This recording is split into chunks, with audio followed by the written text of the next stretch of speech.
લખતર ઝમ્મર ખાતે પ્લોટ વિસ્તારમાં જવા માટેનો માર્ગ પર ગારા કિચડનું સામ્રાજ્ય જોવા મળ્યું.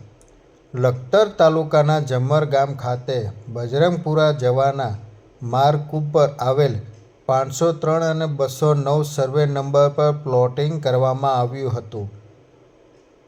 ત્યાં હાલ લોકોના મકાન આવેલા છે. ત્યાં જવાના માર્ગ ઉપર ગારા કિચડનું સામ્રાજ્ય જોવા મળ્યું હતું. તેમજ સ્કૂલોએ જતા બાળકોને પણ કિચડના રસ્તામાંથી પસાર થવા મજબૂર બન્યા છે.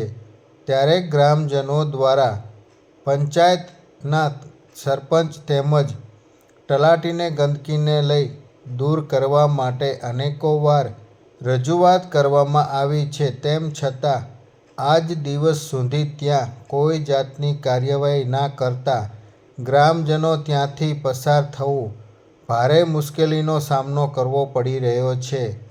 ગ્રામજનો દ્વારા તાત્કાલિક ધોરણે રસ્તો પર જામેલા કિચડ નું સામ્રાજ્ય દૂર કરવા માટે પ્લોટ વિસ્તારના રહીશો દ્વારા માંગ ઉઠવા પામી છે. સરપંચ દ્વારા તાત્કાલિક ધોરણે આનો નિકાલ કરાય તેવી પણ આશા વ્યક્ત કરવામાં આવી છે.